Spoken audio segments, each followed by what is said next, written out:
supportive and the regular doubt solving sessions helped me a lot.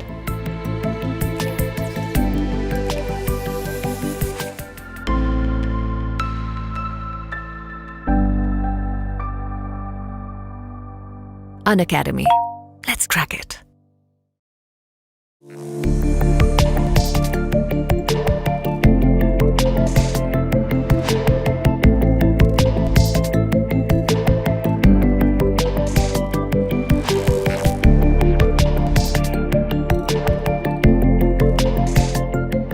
I think the biggest challenge which I faced was to retain the concepts for a longer period of time. So many of my friends were preparing for placements, so it was hard for me to concentrate on my preparation. I think the biggest challenge for me was dividing my focus between college and GATE preparation. I moved from a 3-month subscription to a 1-year subscription. The learning material here is so unique and helps you understand the concepts very quickly.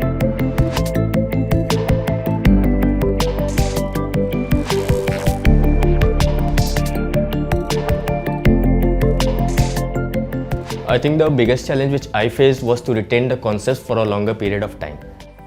So many of my friends were preparing for placements, so it was hard for me to concentrate on my preparation. I think the biggest challenge for me was dividing my focus between college and GATE preparation.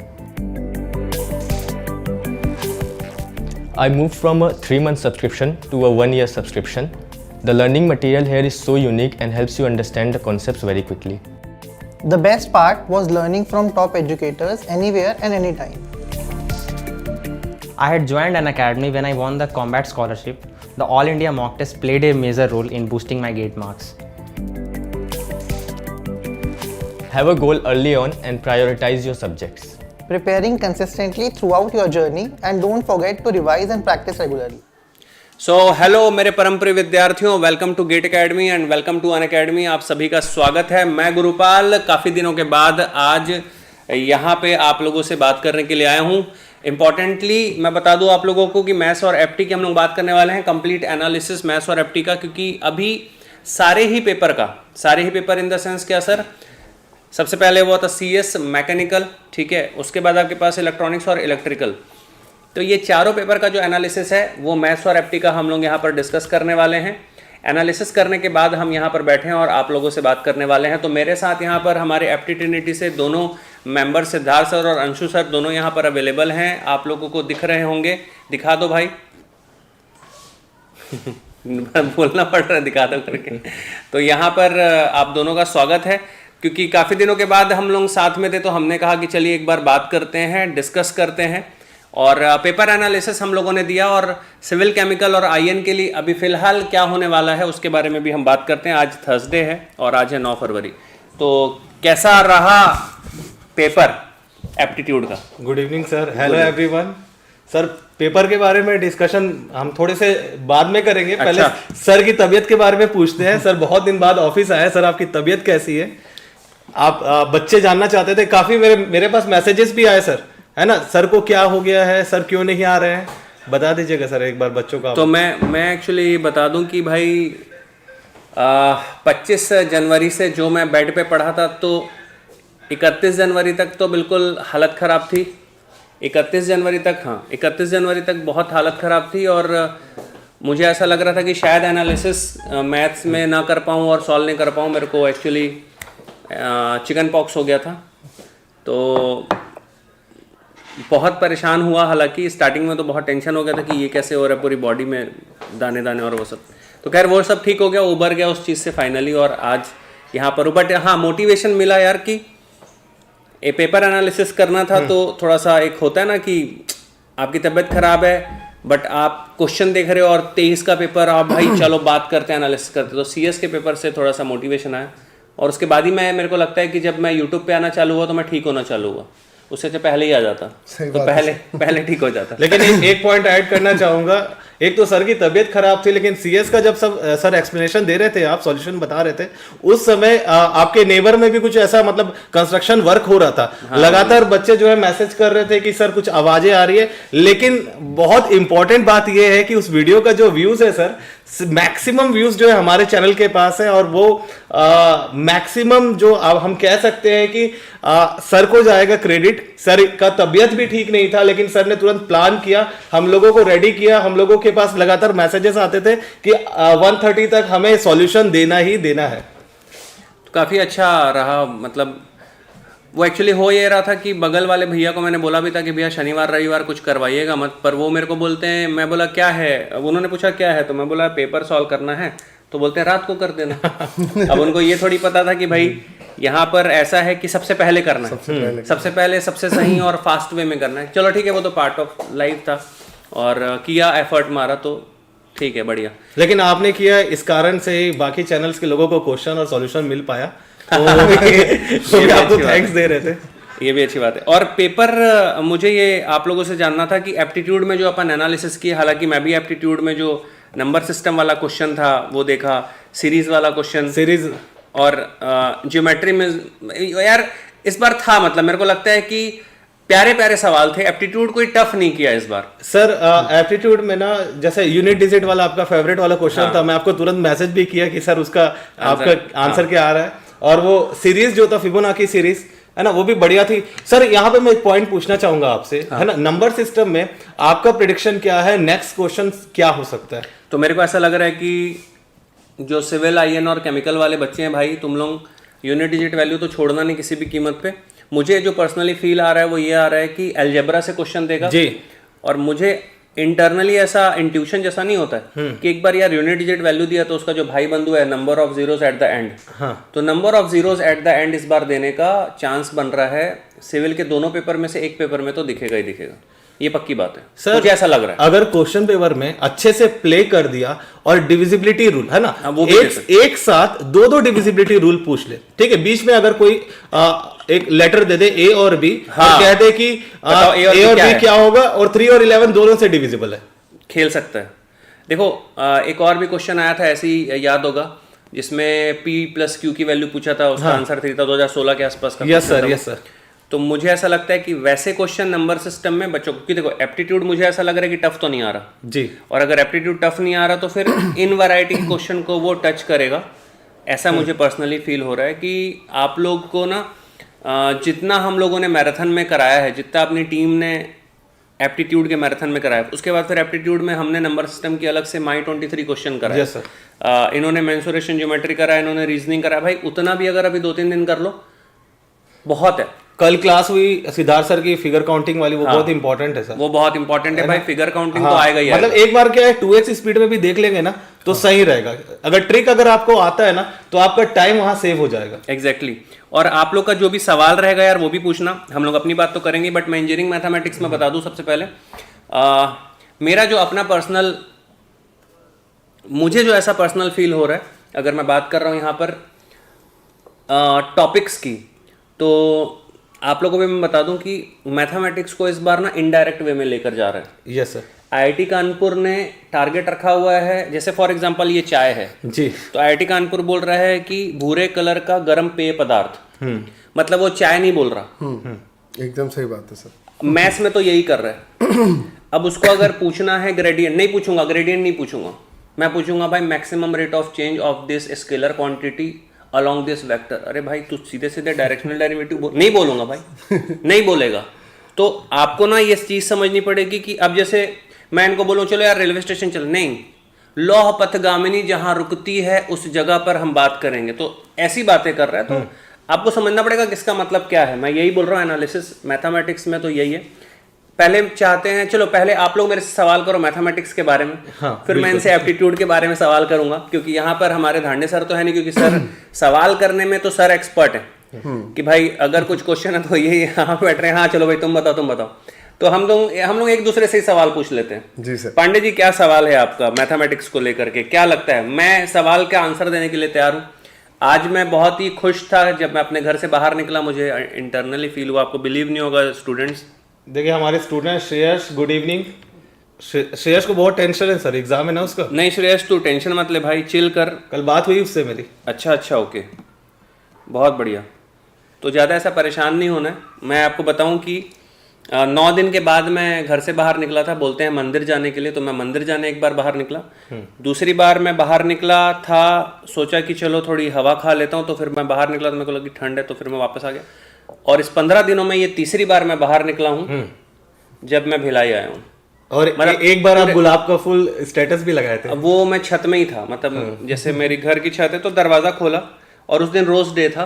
अब हम happy rose day तो लिखते नहीं, हमारे है ना, इसके खिलाफ है वो। हम सनातनी टाइप के व्यक्ति अलग टाइप का सोचते हो, तो मैं हैप्पी रोज डे तो नहीं लिखा, मैं लिखा मेरे टेरिस का गुलाब। तो वो अलग टाइप का थॉट है।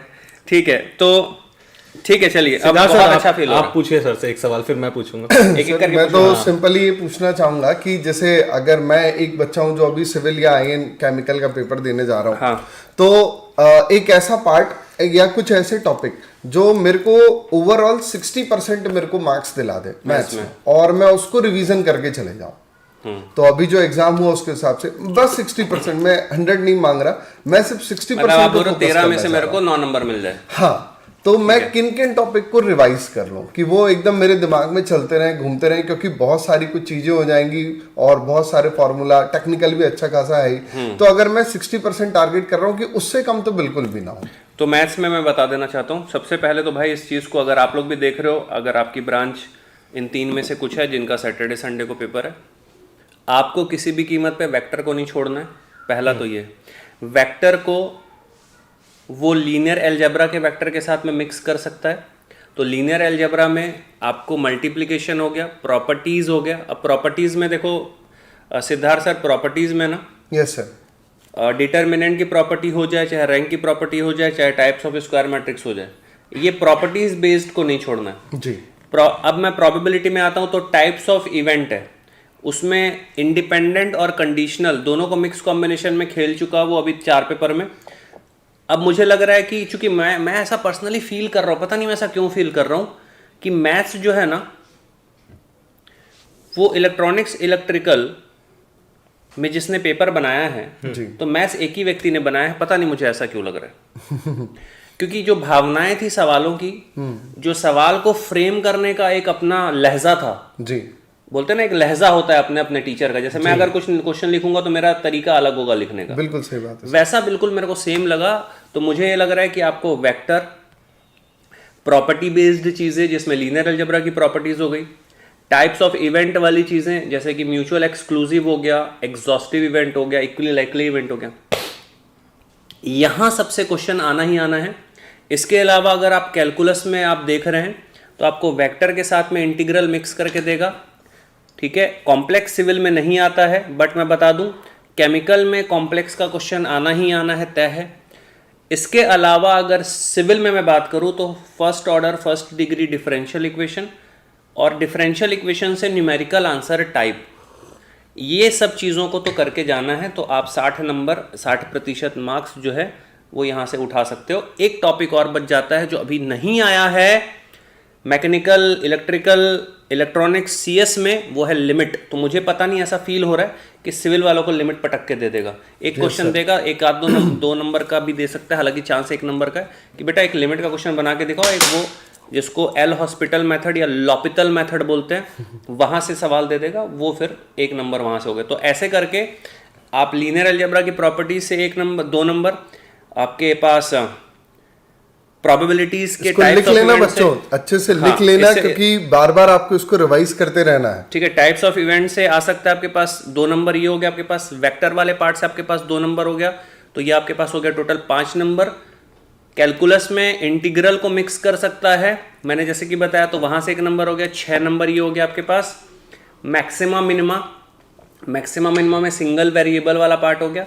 इसके अलावा जो मैंने अभी अभी जस्ट बताया, क्या कि आपको लिमिट से दे सकता है। हाँ, सिविल में एक और इंपॉर्टेंट चीज़ बाहर आ जाती है, वो है न्यूमेरिकल मेथड। चूंकि न्यूमेरिकल मेथड आप अगर देखोगे तो आपको मैकेनिकल में एक क्वेश्चन दिया है, अब चूंकि सिविल में 2 पेपर होने हैं, तो मेरी गट फीलिंग है कि एक ना एक में तुमको न्यूटन रैप्सन मेथड देखने को मिल सकता है। तो ये पूरा का पूरा है, जिससे आप आराम से 13 में से 9 नंबर ले सकते हो। अगर आप पूरी प्रिपरेशन कर रहे हो तो बहुत अच्छी बात है, बट इन चीज़ों को तो बेटा अच्छे से कर लेना, यहाँ से छोड़ना मत। स्पेशली वेक्टर वाले पार्ट की मैं बात करूँ तो वेक्टर बहुत इंपॉर्टेंट है कानपुर के पॉइंट ऑफ व्यू से। ठीक है सर, अभी तक जितने भी एग्जाम हुए उसमें MSQ कितना था और NAT कितना था इंजीनियरिंग मैथमेटिक्स में, और क्या चांसेस हैं आगे, और अगर आएगा MSQ तो किस टॉपिक पे आएगा? देखो MSQ की अगर अपन देखो, NAT की अगर अपन बात करें तो हमारे पास 3 से 4 क्वेश्चन NAT दिख रहे हैं क्लियर कट। MSQ एक दिख रहा है जी, क्योंकि MSQ अगर देखोगे तो भाई 8 है। अगर 8 में से अगर मैं देख रहा हूँ, अगर अपन बात कर रहे हैं CS की, तो CS में MSQ आना एक बनता है, पिछले साल भी आया था। अब यहाँ पर अगर आप देख रहे हो तो 2 MSQ आ रहा है, ठीक है। अदर किसी में अगर अपन जाते हैं, दूसरी ब्रांच में देख रहे हैं, तो वहाँ पर MSQ नहीं है, वहाँ पर MCQ और NAT की पॉसिबिलिटी है। तो मुझे ऐसा पर्सनली फील है, सिविल के पॉइंट ऑफ व्यू से अगर देखूँ, एक आधी MSQ मैकेनिक इसमें अपने पास मैथ्स में दिखेगा, NAT का चांस जो है वो ज़्यादा बनता है ज़्यादा। तो अगर मैं बात करूँ 13 नंबर का, तो 2 नंबर MSQ पकड़ लो आप, ठीक है। मिनिमम 6 नंबर NAT पकड़ लो आप, और बाकी 2 से 3-4 नंबर का MCQ आएगा। सर, NAT ज़्यादा आएगा। सर अगर स्टूडेंट प्रोबेबिलिटी अगर इंजीनियरिंग मैथमेटिक्स का कवर करता है तो एप्टीट्यूड वाला पार्ट भी कवर हो जाएगा ना? क्योंकि उसके क्वेश्चंस तो इजी ही होते हैं। ये अच्छा सवाल है। देखो, प्रोबेबिलिटी, रैंडम वेरिएबल और स्टैटिस्टिक्स, ये 3 पार्ट मिला करके प्रोबेबिलिटी का कल्चर क्रिएट होता है इंजीनियरिंग मैथमेटिक्स में। इसी को अगर मैं सिर्फ प्रोबेबिलिटी बोल दूं, जिसमें मैं हाईएस्ट जाऊंगा कंडीशनल प्रोबेबिलिटी में, तो basics, types of events, conditional probability और क्लासिकल प्रोबेबिलिटी, इतना पार्ट जो है वो एप्टीट्यूड का पार्ट है जी। इसके ऊपर आ जाता है कि भाई, अब जैसे आपको बॉल वाले क्वेश्चन सिविल मैकेनिकल में आते ही हैं, तो मैकेनिकल का तो पेपर हो गया, बॉल वाला क्वेश्चन सिविल में आने का बिल्कुल चांस है। डाइस को थ्रो करवाएगा, कार्ड्स निकलवाएगा और कॉइन फेंक आएगा। इससे ज्यादा क्या पॉसिबिलिटी होगी? एप्टीट्यूड की बात कर रहा हूं मैं। Yes sir. रैंडम वेरिएबल डाल दिया तो फिर वो मैथ्स का पार्ट आ जाता है। ग्राफिकल रिप्रेजेंटेशन डाल दिया, डायग्राम बना दिया, बोला भाई इससे इस रेंज में एरिया निकालो। 2021 IIT बॉम्बे। हाँ, तो ऐसे सवाल जो हैं, अब हाँ एग्जैक्टली जो अपन 2021 का और एक क्वेश्चन एप्टीट्यूड में भी आया था, जिसको मैं देख रहा था कि आपके सेशन में आपने सॉल्व किया था, एरिया वाला क्वेश्चन। नहीं, एरिया वाला, ओके, एरिया वाला मतलब जो अभी 2022 पोर्शन वाला ना, शेडेड पोर्शन वाला जो 2022 में आया था। अब वो सवाल जो है एप्टीट्यूड में आया था, बिल्कुल। अब वही सवाल जो है वो प्रोबेबिलिटी के एरिया में भी एज अ PDF उसको लेके बनाया जा सकता है। तो ये कॉम्बिनेशन है। तो ये आप मान के चलो कि अगर क्लासिकल प्रोबेबिलिटी या कंडीशनल प्रोबेबिलिटी तक जाता है तो वो एप्टीट्यूड का पार्ट है, तो वो बनेगा ही बनेगा, और वो ऑलरेडी मैथ्स में कवर है। तो 100% यस, मैथ्स का प्रोबेबिलिटी पढ़ लेगा तो एप्टीट्यूड का प्रोबेबिलिटी तो बनेगा ही बनेगा, कोई दिक्कत नहीं उसमें। सर इस बार मैट्रिक्स के क्वेश्चंस कैसे थे सर, और मतलब इंस्ट्रूमेंटेशन में आप क्या सोचते हैं मैट्रिक्स के क्वेश्चंस? बहुत अच्छा सवाल है, क्योंकि मैट्रिक्स में मैं बता दूं कि मैट्रिक्स को बहुत ज़्यादा लाइक करता हूँ मैं। ज़्यादा जितने भी सेशंस होते हैं ज़्यादा से ज़्यादा मैट्रिक्स कवर करने की कोशिश करता हूँ, क्योंकि मुझे ऐसा फील होता है कि लीनियर अलजेब्रा ज़्यादा आता है। बट यार अगर मैं मैकेनिकल की बात करूँ तो मैट्रिक्स दिखा ही नहीं था, है ना। CS में अगर अपन बात करें तो CS में आपके पास प्रॉपर्टी ऑफ डिटर्मिनेंट से एक क्वेश्चन आ गया था। इलेक्ट्रिकल इलेक्ट्रॉनिक्स में बात करो तो मैट्रिक्स दिखा था, पर मैट्रिक्स को ना मैट्रिक्स के जैसा नहीं किया उसने। मतलब आइगन वैल्यू, आइगन वेक्टर निकालो, नहीं आया। रैंक निकालो, नहीं आया। डिटर्मिनेंट निकालो, नहीं आया। क्या आया कि भाई एक वेक्टर है, उस वेक्टर को ना एक अलग वेक्टर बनाना है, एक वेक्टर का मैग्नीट्यूड दिया है, उसके मैग्नीट्यूड में बिना चेंज के उसको दूसरी जगह पे ले जाना है, मतलब वो हो गया रोटेशन मैट्रिक्स। तो कायदे से क्वेश्चन रोटेशन मैट्रिक्स का था, ऑर्थोगोनल मैट्रिक्स का था, बट करना बहुत सिंपल तरीके से था कि भाई इसको मैं किससे मल्टीप्लाई करूं कि ये हो जाए। तो ऑप्शन था, उसमें मल्टीप्लाई कर करके देख लो, जो हो गया हो गया। तो आपको कॉमन सेंस बेस्ड खेलना है, वहां पर तुम अपना दिमाग नहीं लगा सकते कि मैट्रिक्स क्या है, चलो मैं इसकी खोजबीन करता हूं। नहीं भाई, वहां खोजबीन करने का टाइम नहीं है। वहां सॉल्व किया, आंसर टिक मारा, आगे बढ़ा। MSQ टाइप का जो सवाल होगा ना बेटा, वहां पे तुमको थोड़ा सा एनालाइज करना पड़ेगा कि अच्छा ये भी ऑप्शन, क्योंकि वहां पे तो ये बताता नहीं कि इनमें से 3 सही है भाई, या 1 सही है, या 2 सही है। भाई चारों सही हो सकता है, बिल्कुल। तो एक एक ऑप्शन को आपको एनालाइज करना पड़ेगा। अभी मैंने एक प्रोबेबिलिटी का क्वेश्चन डाला है, आई थिंक आ गया है या आने वाला होगा, जिसमें आप वहां देखोगे कि कैसे MSQ को डील करना है, और जाकर के MSQ के क्वेश्चन भी देख सकते हो। एप्टीट्यूड में MSQ नहीं आया ना? नहीं सर, नहीं सर, एक भी नहीं आया, सिर्फ MCQ। NAT भी नहीं आया। NAT था, NAT एक था पैरामीटर पूछा था मेरे ख्याल से एनआईटी इसमें आता क्या, इलेक्ट्रिकल में आता क्या, इलेक्ट्रॉनिक NAT इसी में था सर, इलेक्ट्रॉनिक्स में था। नहीं मैकेनिकल में था, एक्चुअली मैकेनिकल में आया था, फर्स्ट मैकेनिकल में था, रेक्टेंगल का पैरामीटर आया था। अच्छा चलिए एप्टीट्यूड की बात अगर कर ले हम लोग, जैसे बोल रहे एक बच्चा, आप लोग अपना क्वेश्चन भी करते रहना, सिविल में आ सकता है आइगन वैल्यू, डेफिनेटली आ सकता है। और चूंकि देखो ax बराबर लैम्डा एक्स, भाई इतिहास में ऐसा हो जाएगा, सुनो ना, कि ax बराबर लैम्डा एक्स नहीं आया। मैं 2011 से पढ़ा रहा हूँ, आज 2023 चल रहा है। ax बराबर लैम्डा एक्स का यूज ना हो तो मतलब वो गेट का पेपर तो हुआ ही नहीं। ओके तो तुम्हारी पॉसिबिलिटी ज़्यादा है सिविल, आईएन और केमिकल वालों कि ax बराबर लैम्डा एक्स वाला यूज करने के लिए देगा, मतलब आइगन वैल्यू आइगन वेक्टर को रिलेट करने के लिए तुम्हारे तुमको देगा। मतलब तुम्हारे बारे में आएगा ही आएगा। तुम्हारे बारे में आना चाहिए। सर एक और क्वेश्चन था मेरा, आप 2 साल से देख रहे हैं सर पेपर में ग्राफ वाले क्वेश्चन बहुत आ रहे हैं। इंक्रीज हो रहे हैं। यस, ग्राफ वाले क्वेश्चन आ रहे हैं और मैं इसीलिए देखे भी होंगे। हाँ मैंने अभी एक वीडियो बनाया था 6-7 मिनट का जी, इसमें लिखा था IIT कानपुर के ग्राफ वाले क्वेश्चन, वो वाला वीडियो भी देख लेना आप। अगर ऐसे टाइप करोगे यूट्यूब पे ग्राफ वाले क्वेश्चन GC सर करके तो दिख जाएगा मेरे ख्याल से। मैं खुद टाइप करके देख लेता हूँ, ग्राफ वाले क्वेश्चन GC सर। वैसे सबसे ऊपर नहीं आया, पर स्क्रॉल करने के बाद चौथे 5वें नंबर पे दिख रहा है, ठीक है। तो जाकर के वीडियो देख लेना, ग्राफ वाले क्वेश्चन GC सर गेट 2023 लिखोगे। ग्राफ वाले क्वेश्चन इसलिए भी आ रहे हैं, मुझे ऐसा पर्सनली लगता है कि ना ग्राफ देखने से ना स्टूडेंट डरता है, और उसमें पॉसिबिलिटी MCQ का बढ़ जाता है सर। हाँ MCQ ही आएगा। नहीं MSQ का भी देखिए सर, उसमें ना अगर एप्टीट्यूड का क्वेश्चन है MSQ भी बन सकता है उसमें। पर मैथ्स में अगर वो खेलेगा ना तो ग्राफ में या तो वो 3 पॉसिबिलिटी खेल सकता है। पहली पॉसिबिलिटी प्रॉपर्टी बेस्ड, भाई इवन है, ऑड है, मॉड है, क्या है। Yes sir. दूसरी पॉसिबिलिटी जो आएगी वो होगी पॉइंट बेस। पॉइंट बेस का मतलब ये होता है कि मैं पॉइंट पुट कर करके देखा, ये ऑप्शन नहीं आ रहा, ये ऑप्शन नहीं आ रहा, ये ऑप्शन आ गया, ये ऑप्शन आ गया। और तीसरी अगर पॉसिबिलिटी आ गई तो बेटा वाट लग जाएगी, जो आज तक गेट में हुआ नहीं है। मतलब मैं ये दुआ करूंगा कि तीसरी पॉसिबिलिटी मत आए। पहली पॉसिबिलिटी आए प्रॉपर्टी बेस्ड, दूसरी पॉसिबिलिटी आए पॉइंट बेस्ड, तीसरी पॉसिबिलिटी जो है वो है एनालिसिस बेस, कि आप उस फंक्शन को देख के पहचानो भाई कि कौन सा ग्राफ है। ग्राफ से तो फंक्शन निकाल नहीं सकते, तो आप एक एक फंक्शन को ड्रॉ कर करके देखोगे जी, तो उसमें हालत खराब हो जाएगी। सर स्टूडेंट के लिए अभी अच्छा होगा आपके जो बीच में सेशंस आए थे ना, जिसमें आपने केवल कंसेप्ट डिस्कस किया था। हाँ। अभी लास्ट टाइम में अगर वो देख के जाएगा ना, मतलब प्रैक्टिस के ऊपर अगर एम्फोसाइज ना करके वो कंसेप्ट देखेगा, तो मेरे ख्याल से कि वो बेटर हो सकता है।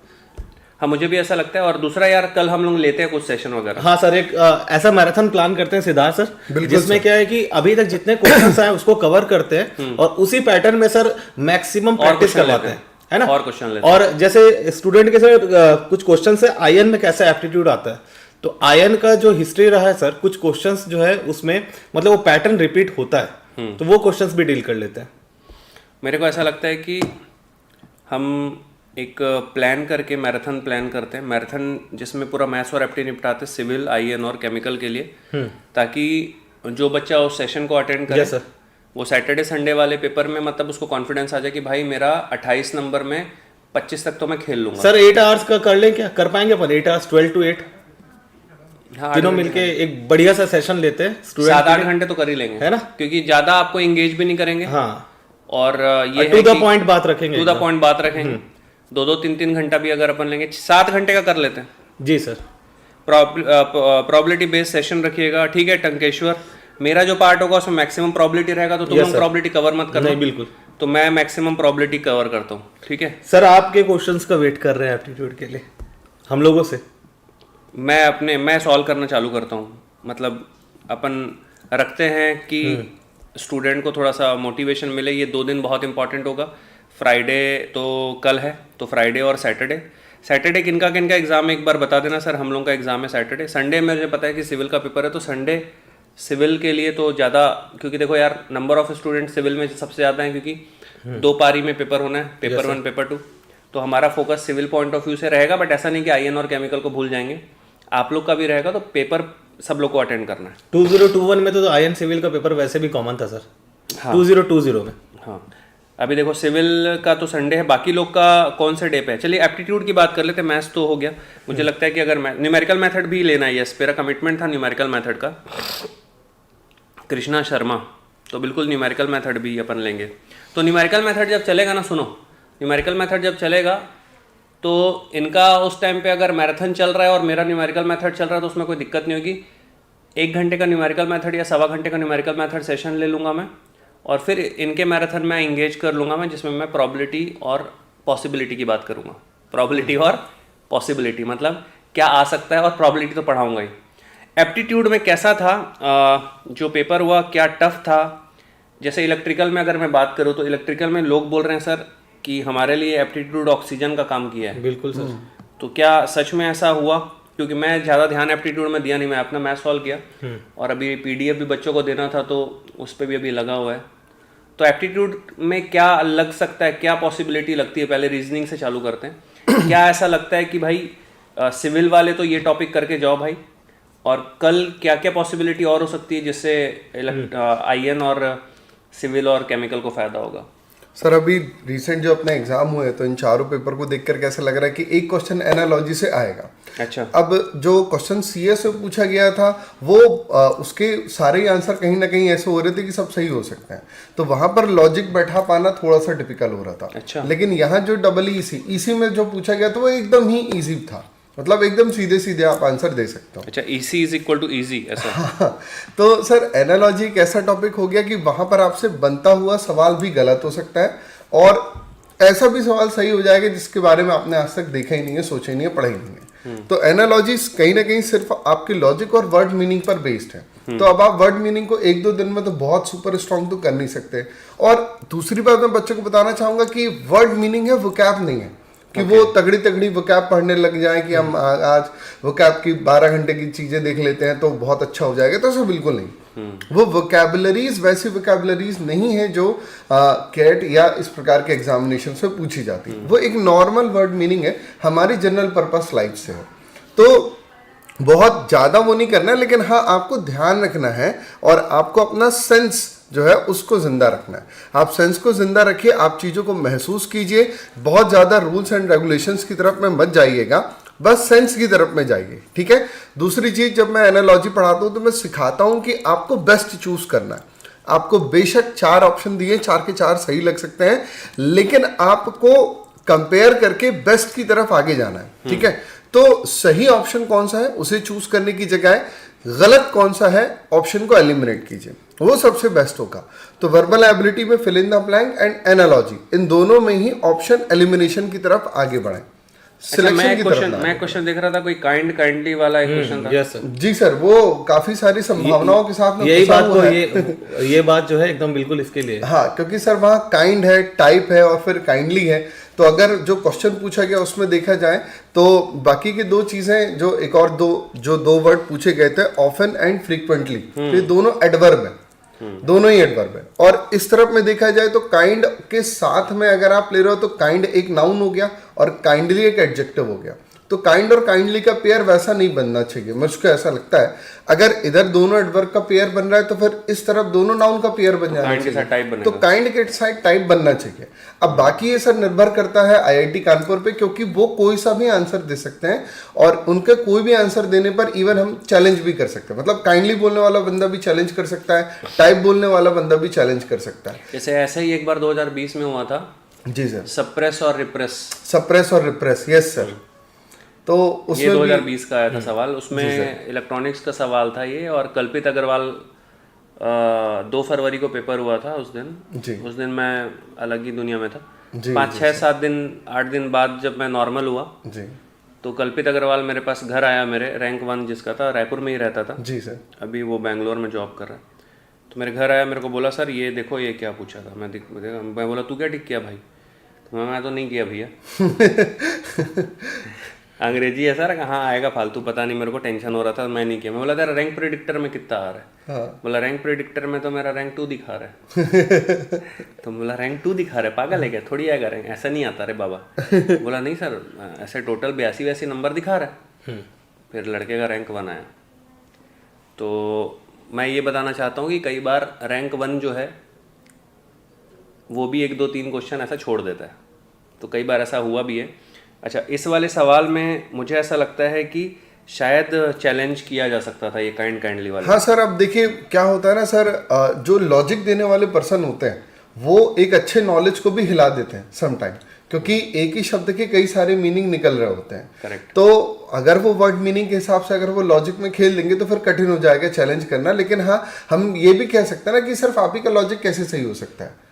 लॉजिक पर अगर बेस लगा रहे हो, 4 लोग हैं, वो तो चारों अपने अपने तरीके से सोचेंगे। बच्चा कैसे ऐसे सोच लेगा कि जो एग्जामिनर ने सोचा है वही हम भी सोचें। तो एनालॉजी के क्वेश्चन सर सिर्फ गेट में ही नहीं, इवन एसएससी वगैरह में भी बहुत चैलेंज होते चले आ रहे हैं लॉन्ग टर्म से। अच्छा। काफी लंबे समय से, क्योंकि वो चीजें ही ऐसी होती। तो मुझको ऐसा लगता है कि एग्जामिनर को थोड़े बहुत नियर बाई देना चाहिए। एकदम आप मतलब सिर्फ 1% का डिफरेंस मत रखिए, एटलीस्ट ऑप्शंस के बीच में 5% का डिफरेंस रखें ताकि वो वहां तक पहुंच सके।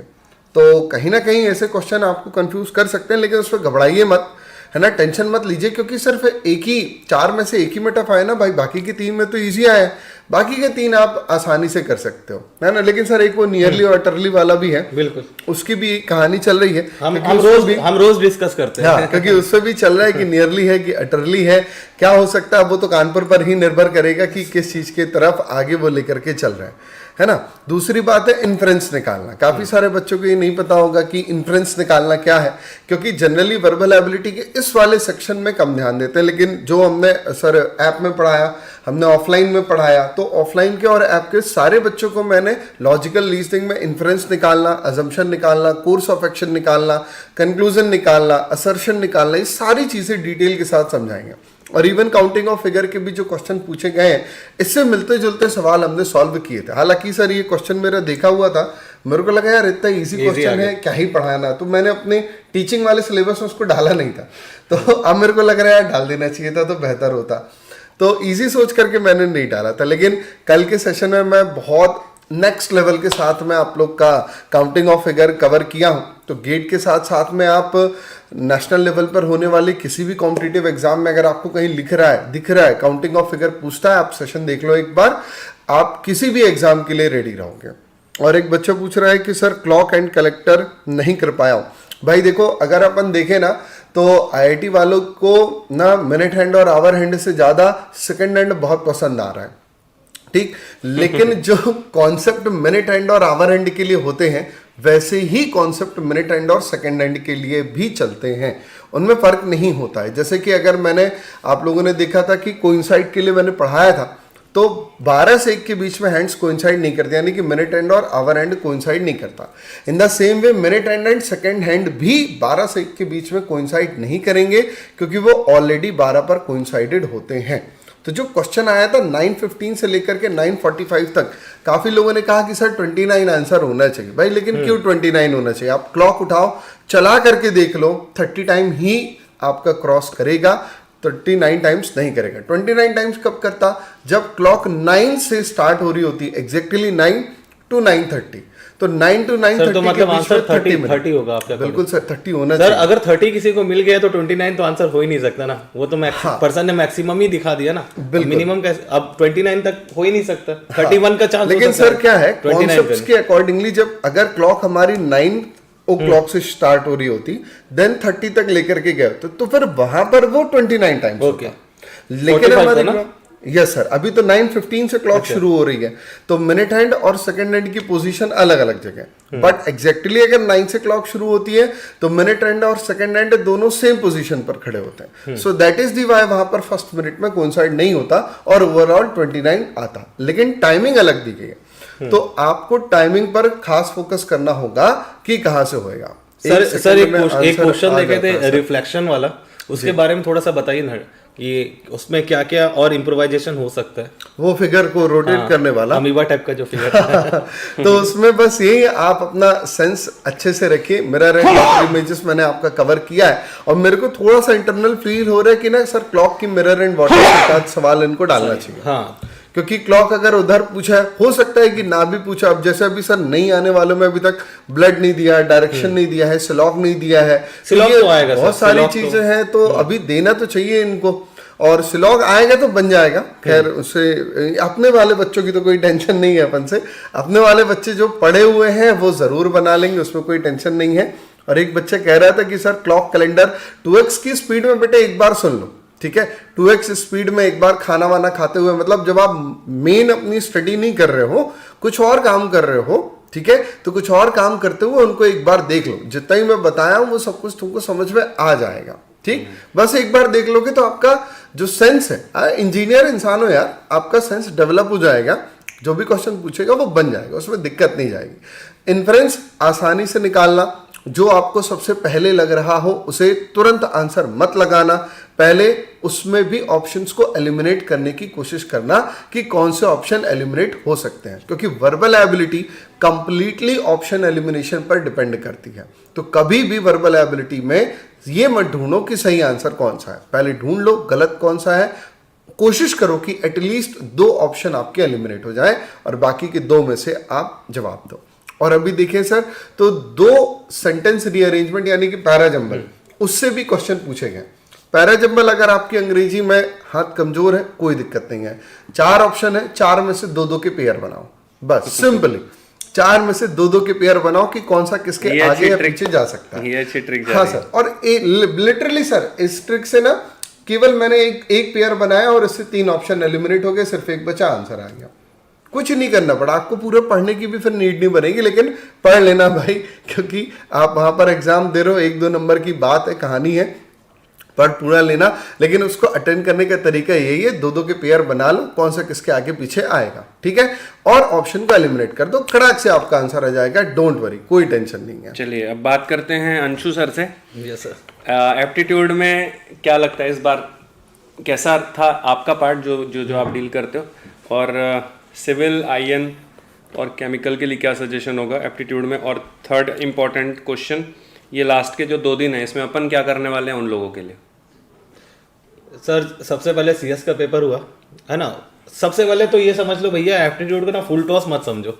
लोग ये सोचते हैं कि एप्टीट्यूड है मतलब ईगो पे भी ले लेते हैं ना सर, कि अगर 1 लाइनर क्वेश्चन है तो हमसे सॉल्व नहीं हो रहा है, मतलब ऐसा है कि वही पानी में डूब मरो वाला हाल, वैसा नहीं, ईगो पे नहीं लेना चाहिए। अगर सॉल्व हो रहा है तो ठीक है, ऐसा नहीं है कि नेगेटिव करके आगे, है ना, आराम से फोकस्ड होके उसको सॉल्व करना है। जैसा सर ने बोला कि मतलब अपना सेंस यूज करना है, दैट मीन्स कि अब बाइक राइड कर रहे हो, आपको आइडिया होता है कहाँ लेफ्ट मुड़ना, कहाँ राइट मुड़ना, अपना मतलब फोकस्ड रहना है। सीएस का पेपर हुआ सर, लॉजिकल था पेपर, है ना, मतलब क्वेश्चन ऐसा कैलकुलेशन नहीं मांगता था, क्वेश्चन लॉजिक मांगता था, है ना। जैसे एक क्वेश्चन था उसमें 3D शेप वाला क्वेश्चन है सर, 3D शेप वाला एक क्वेश्चन था कि आप अगर दूर से देख रहे हैं तो आपको क्या दिखेगा, कॉनकेव दिखेगा, कॉन्वेक्स दिखेगा या कॉर्नर्स दिखेगा, तो मतलब आपको वहीं पे अजम्पशन लगाना है। और एक पेपर हुआ डबल ई का, जहाँ पे टोटल नंबर ऑफ क्रीज पूछा, मतलब पेज को अपन फोल्ड करते हैं ना, पेपर फोल्डिंग का क्वेश्चन हो गया, तो कितने क्रीज होंगे, तो मतलब वो तो आप वहां पे भी एक बार चेक कर सकते थे लॉजिक लगा के कि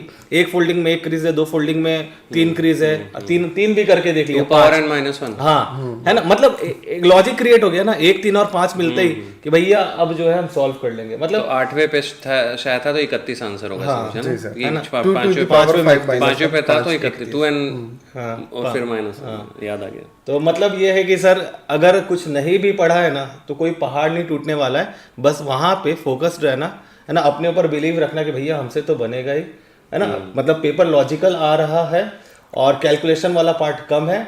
जहां परसेंटेज की बात की जाए तो वो एक स्टेटमेंट के साथ मिक्स होके आ रहा है ना, 2 वर्बलिटी जैसा पैसेज, लंबा सा पैसेज, लेकिन क्वेश्चन में दम नहीं है सर, हाँ क्वेश्चन में, लेकिन उसके पूछने का तरीका ऐसा कि ना इंसान घबरा जाए, भाई इतना सारा सवाल पूछ लिया यार।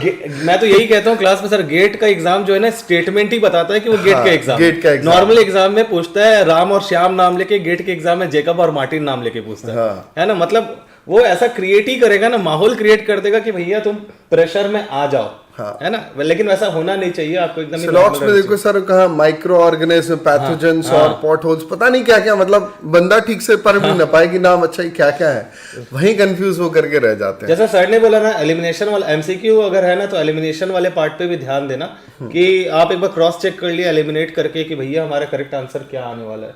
वर्बल एबिलिटी में तो सर मेरे को लगता है ऑप्शन एलिमिनेशन से आगे बढ़े। आपका सर सब चारों पेपर में कोई ऐसे 3 क्वेश्चन जो आपके सबसे फेवरेट है? कोई ऐसे 3 क्वेश्चन पेपर क्रीज वाला में मेरे को वो अच्छा लगा। एक ये क्वेश्चन मेरे को भी एक ये अच्छा लगा, मेरे को ये अच्छा लगा एक्चुअली। ये पेपर क्रीज वाला जो था ना जी, ये मैं सॉल्यूशन भी देखा तो मेरे को लगा यार इसको ऐसा मोड़ मार के चेक करें, फिर पहले मोड और दूसरे मोड में पता चल गया कि 2n-1 का गेम होगा। तो यार ये क्वेश्चन बड़ा लॉजिकल था, और फिर बच्चे कमेंट भी कर रहे थे कि सर हम पेपर का वो एडमिट कार्ड कहीं फोल्ड कर रहे हैं तो कहीं रफ पैड स्क्रैबल पैड ये उसने कमेंट भी किया बच्चे ने, मनीष कुमार का कमेंट आया था, अपना स्टूडेंट है हमारा। अब ये सब क्या सर, वो जब लॉजिक क्रिएट हो गया, सिक्स सेंस, तो जब आप कंप्लीट सिलेबस पढ़ते हो, हमारे साथ में कोर्स पढ़ते हो, क्लास का माहौल देखते हो, तो फिर एक सिक्स सेंस डेवलप हो जाता है कि आपने एक बार मुड़ा, ठीक है चलो मुड़ के दिखा, रिजल्ट लिखा, 2 बार मुड़ा, रिजल्ट लिखा, 3 बार मुड़ा, तब तक आप नंबर्स को देखोगे ना, आपको तब तक लॉजिक आ जाएगा। और एक और वैसे ही क्वेश्चन था मैथ्स में भाई, उसमें दिया था भाई, बहुत प्यारा क्वेश्चन था, बहुत लॉजिकल क्वेश्चन था, बहुत टफ लगा बच्चों को। उसमें ये था कि भाई n×1 का एक मैट्रिक्स दिया हुआ, n×1, अब n तो पता नहीं। दूसरा ये था कि भाई n×1 का दूसरे 1×n से मल्टीप्लाई करो तो n×n का बनेगा, उसके डायगोनल का सम निकालना था। मैं हमेशा से यही बोलता हूँ, कभी भी ऐसा n×1 रहता है, n तो बताया नहीं, इवन है ऑर्डर, तो 2 ले लो ना, तो 2×1 करो, छोटे छोटे 2 मैट्रिक्स सॉल्व करके देख लो, ऑप्शन से बिठा के चेक करो, आया तो आया, नहीं आया तो फिर 3 ले लो। सर जो फिबोनाची सीरीज जो आई थी, है ना, अगर आपको कुछ भी नहीं आता तो n की वैल्यू कुछ पुट करके चेक कर लो, n की वैल्यू पुट करो। वही तो जैसे वो भी क्वेश्चन था कि भाई 4 + 4 4 + 4 4 4 + 4 4 4 4, वो वाला सीक्वेंस वाला जो आप करवाया था, है ना, समेशन निकालो, n टर्म का समेशन निकालो। भाई आप n की जगह 1 डालो, 4 आएगा, ऑप्शन में 1 डालते जाओ, जहां 4 आ गया वो आंसर है, बात खत्म हो गई। तो इस टाइप के क्वेश्चन में एलिमिनेशन से आप डेफिनेटली बना सकते हो, और मुझे लग रहा है कि सीरीज से समेशन वाला क्वेश्चन जो है वो आएगा, क्योंकि ये मिस हुआ है अभी कानपुर से, तो आने का चांस बनता है। इसके चांसेस तो बिल्कुल है सर। जैसे सिद्धार्थ सर ने पूछा कि आप ऐसे टॉप 3 क्वेश्चन बताओ, आप क्या 2 हो गए सर, तीसरा क्रीज वाला, फिबोनाची सीरीज और कोविड वाला। कोविड तो सर मेरा बहुत फेवरेट क्वेश्चन रहा। कोविड वाला सिचुएशनल है ना सर, सिचुएशनल है अभी। आपको उससे बहुत कुछ चीजें समझनी पड़ेगी, और जो उसमें डेटा दिया था कि 100 कोविड पॉजिटिव्स हैं, वहां से ना सवाल घूम रहा है। मुझको ऐसा लगता है कि बहुत कम बच्चों ने अटेंड किया होगा, या तो तुक्का मार के आए, क्योंकि उस क्वेश्चन को सेटिस्फाई करके सोचना एक है, मतलब कला है वो। और क्या, बाकी सब विज्ञान है, लेकिन वो तो कला है। यही है सर एप्टीट्यूड एक्चुअली में ना, सब्जेक्ट से ज्यादा ना आपका लॉजिक है, मतलब आप क्या। मेरे को सर वो ज्योमेट्री वाला क्वेश्चन भी बहुत अच्छा वो वाला ना, हाँ, पत्ते वाला कि वो ऐसे करके उसको फिगर का वो हटा करके एरिया निकालना, मतलब ऐसा एक सवाल जो मैं छोड़ूं, मतलब मेरे को हिसाब से तो इसीलिए मेरे को सर वो एक्चुअली बहुत अच्छा लगा। सर उसमें क्या है ना कि ईगो पे आ जाएगा वो क्वेश्चन, अगर आप छोड़ने पे जाओगे ना, आपका दिल ही नहीं मानेगा उसको छोड़ने का, मेरे से नहीं बनेगा, आ जाएगी। ज्योमेट्री मेंसुरेशन बहुत अच्छे से तगड़े तरीके से करके जाते हैं, और फिर मतलब ऐसा लग रहा होता ना कि यही तो कमांड वाली चीज थी यार। कल के सेशन में ना सर मैंने क्वेश्चन फ्रेम कर लिया है एकदम ही जबरदस्त शेडेड पोर्शन का, कि मतलब मैक्सिमम टू मैक्सिमम एकदम हद से हद हालत में कैसे क्वेश्चन आ सकते हैं सारा सिचुएशन में। कल के सेशन में हम क्वेश्चन रखेंगे वैसा, और बच्चों का अच्छा प्रैक्टिस होगा। मैंने बोल के आ रहा है कि मैं नहीं किया सर कोविड वाला, छोड़ के आ गए ना, चलो ठीक। बेल्ट वाला भी एक करा देना क्वेश्चन, मेरे को तो लगता है जो बॉल के साथ बेल्ट घुमाते हैं ना, हाँ उस टाइप का भी एक आध क्वेश्चन आ सकता है। और सीरीज में जैसा आप बोल रहे थे ना सर, मेरे को ऐसा लग रहा है ना, मैं अभी आते हुए ऑफिस आते हुए सोच ही रहा था, बाइनोमियल सीरीज में क्वेश्चन कभी नहीं आया है ना, प्रोबेबिलिटी में आया एक्चुअली, बट वो क्या है मिक्स करके दे दिया, 1 - x raised to power -2 ऐसा सीरीज बना के। अगर मान लीजिए मिसिंग नंबर का सीरीज आ गया बाइनोमियल में, एक बार बच्चा सोचने में थोड़ा सा परेशान हो जाएगा सर। एक आध क्वेश्चन उसका भी करवा दो, तो बोलता हूँ। अगर मान लीजिए बाइनोमियल में इवन या ऑड बाइनोमियल आ जाए ऐसा, है ना, तो वो वाले क्वेश्चंस भी देखेंगे हम लोग। और आयन में ना सर 2020 में आयन और सिविल का जब कॉमन पेपर था ना, एक क्वेश्चन आया था स्टार का। स्टार में ना इंटीरियर एंगल बताना था, 36 डिग्री वाला स्टार ज्योमेट्री जो है 2 सालों से आ रहा है सर, ठीक है। वो 36 डिग्री वाला क्वेश्चन वो आया सिविल में 2020 में, और 2021 में एंट के फॉर्म में आया कि एंट जो है 10 मीटर मूव करता है, फिर क्लॉकवाइज 144 डिग्री मूव करता है, और शेप वो बना देता है स्टार का ही, राइट, है ना। तो स्टार ज्योमेट्री पे क्वेश्चन आ सकता है, क्योंकि दोस्त पैटर्न ऐसा फॉलो कर रहा है। अब इसमें ना एक क्वेश्चन बन सकता है सर फिगर काउंटिंग का भी, कि नंबर ऑफ ट्रायंगल्स कितने होंगे स्टार के अंदर डिफरेंट ऐसा है। कल तो पढ़ा दिया उसको, आगे हो तो मजा जाएगा, मैं शॉर्ट लगा के चिपका दूंगा, है ना। तो ये अच्छी बात है। चलो इतना सारा हम लोग एनालिसिस कर रहे हैं यार, अब तुम लोगों को ये फीलिंग होनी चाहिए कि भाई हम लोग से बनने वाला है। तो अभी आज के डेट पे ये काम कर लो कि आज की डेट पे आप लोग का कोई सेशन है क्या एप्टी का? नहीं, अभी प्लान नहीं किया। ठीक है, तो आज की डेट पे आप लोग ये कर लो कि प्रीवियस जो सेशंस हुए मैराथन वो कर लो। कल हम लोग मैराथन लेके आते हैं, और कल हमारे साथ रहो, आप 6, 7, 8 घंटे बिताओ, मजा आ जाएगा। और सर परसेंटेज का ना 2 क्वेश्चन आया स्टेटमेंट मिक्स करके, और एक क्वेश्चन डीआई में आया पाई चार्ट में। मेरे को लग रहा है चार्ट वाला क्वेश्चन दे सकते हैं। एक पाई चार्ट में आया है, बार ग्राफ लाइन ग्राफ कुछ भी नहीं आया है, तो मैक्सिमम चांस है एक तो आएगा ही आएगा सर, क्योंकि हम कभी भी कोई भी सेशन लेते हैं मैक्सिमम प्रोबेबिलिटी में डीआई को रखते हैं, है ना, और डीआई से एक ही क्वेश्चन आया अभी तक। राइट, तो मेरे को लग रहा है कि आई थिंक सफिशिएंट एनालिसिस अपन ने दिया है, और मुझे पर्सनल फीलिंग है कि बच्चों को इससे फ़ायदा भी होगा, सिविल, आईएन और केमिकल वालों को। कल के लिए ये प्लान रखते हैं अपन, और सिविल वालों के लिए सैटरडे को भी प्लान रखते हैं। बिल्कुल सर। तो फ्राइडे और सैटरडे ये 2 दिन हमारे साथ आप बिताओ, मस्त तरीके से पढ़ाते हैं। मैथ्स और एप्टीट्यूड का मिक्स मैराथन लेंगे, और थोड़ा सा 1-2 टॉपिक जो मैथ्स का आप लोग को अलग से पढ़ना है वो मैं अलग से भी ले लूँगा। सैटरडे को ये करेंगे कि सैटरडे को जिनका भी एग्जाम होगा उनके पेपर का एनालिसिस देख लेंगे, मैथ्स और एप्टी का स्पेशली, ताकि सिविल वालों को संडे को फायदा हो। लास्ट पेपर सिविल का है, तो मुझे ऐसा पर्सनली फील हो रहा है कि एक आधी पेपर में थोड़ा सा आपको टफनेस का सामना करना पड़ सकता है 2 सेशन में से एक पेपर में। तो अब वो we are hoping for the best for you, but इतना तो श्योर है कि मैथ्स एप्टी तो कहीं नहीं जाएगा, वो तो बनेगा ही। लास्ट टाइम भी ऐसा ही हुआ था, सिविल का एक पेपर टफ था सर। मैकेनिकल में लास्ट टाइम एक बार पेपर टफ खेल गया, इस बार तो मैकेनिकल एक ही सेट हुआ, तो ठीक है, मज़ा आएगा। ये बहुत अच्छी बात है कि आप लोग साथ रहेंगे, मज़ा आएगा, पढ़ेंगे अपन बेहतरीन तरीके से। सेशन आज का ख़त्म करते हैं। Yes sir. ठीक है, okay, thank you so much everyone, thanks a lot. Thank you everyone. Thank you.